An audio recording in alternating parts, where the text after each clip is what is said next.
మీ అందరికీ ఒక క్వశ్చన్ అడుగుతా. మామూలుగా ఏంటంటే మనం ఫోన్పే ఎప్పుడు వాడుతూనే ఉంటాం కదా, దాని గురించి. ఇప్పుడు ముగ్గురు ఫ్రెండ్స్ ఒకే రూమ్లో ఉంటారు. ముగ్గురు ఫ్రెండ్స్ దగ్గర ఏదో జాబో ఏదో చేస్తుంటారు. జాబో లేదు కానీ ఏదో కూలి పని నాలుగు పనులు చేయడానికి వెళ్తారు. ఆ టైంలో ముగ్గురు ఫ్రెండ్స్ దగ్గర ఒక్కడి దగ్గర ఫోన్పే ఉంటుంది. ఫోన్ కూడా వీళ్ళ దగ్గర ఫోన్ ఉంటుంది కానీ ఫోన్పే క్రియేట్ చేయలేదు మిగతా ఇద్దరు. అలానే మిగతా ఇద్దరు వచ్చిన డబ్బులని ఈ ఒక్కడి దగ్గరే ఇస్తారు. ఎంత డబ్బులు వచ్చినా ఏమొచ్చినా ఈ ఒక్కడికే డబ్బులు కొట్టిస్తూ ఉంటారు.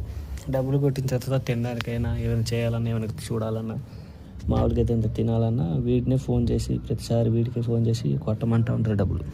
అలాంటి సిచ్యువేషన్లో ఒకరోజు ఆ ఫోన్పే ఉన్న అబ్బాయికి యాక్సిడెంట్ అయింది. యాక్సిడెంట్ అయిన టైంలో ఏం జరుగుతూ ఉంటే వీళ్ళిద్దరి మీద ఉన్న ఇద్దరు యాక్సిడెంట్ అయిన అబ్బాయిని తీసుకెళ్తారు హాస్పిటల్కి వెళ్ళిన తర్వాత మరి డబ్బులు వ్యవహారం కదా.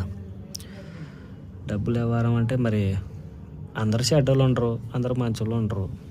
నేను షెడ్యూల్ని, మీరు షెడ్యూల్ లాగా అందరు దాన ధర్మాలు చేయడానికి నాలాంటి షెడ్యూల్ మీలాంటి షెడ్యూల్ ఉంటారు కదా. మరి హాస్పిటల్కి వెళ్ళిన తర్వాత మందులు కొనాలంటే డబ్బులు కావాలి, బెడ్ మీద ఏమైనా చేయాలంటే డబ్బులు కావాలి, వాడికి ఏమైనా చేయాలన్నా డబ్బులు కావాలి. ఈ డబ్బులన్నీ కొట్టడానికి వీళ్ళ డబ్బులన్నీ వాడి ఫోన్పేలోనే ఉన్నాయి.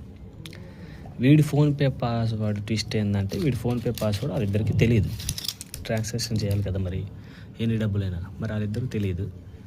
వీడి ఫోన్పేలో అన్ని డబ్బులు ఉన్నాయి, వీళ్ళ ముగ్గురి కలిపిన డబ్బులు. ఇప్పుడు ట్విస్ట్ ఏంటంటే వీడిని కాపాడాలంటే ఆ డబ్బులు ఎలా తీయాలి. అప్పటికప్పుడు బ్యాంక్ వెళ్ళాలంటే మరి వీడు బతకాలి చేయాలి. మరి వేరే వాళ్ళ చేత కొట్టియాలి అంటే వీళ్ళ దగ్గర ఫోన్పే లేదు, డైరెక్ట్ బ్యాంక్కి కొట్టియాలా అంటే కుదరదు. ఎలా వీడిని ఎలా బతికిస్తారు? వాళ్ళ ఫోన్ నుంచి డబ్బులు ఎలా కొడతారో చెప్పండి. ఇది మీ క్వశ్చన్.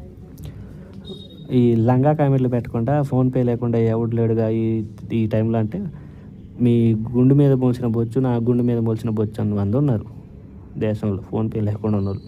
కాబట్టి ఈ లంగా కామెంట్లు కాకుండా కొద్దిగా ఆలోచించి ఈ లాజిక్కి ఆన్సర్ చెప్పండి. మీకే తెలిసింది ఆన్సర్. ఓకేనా?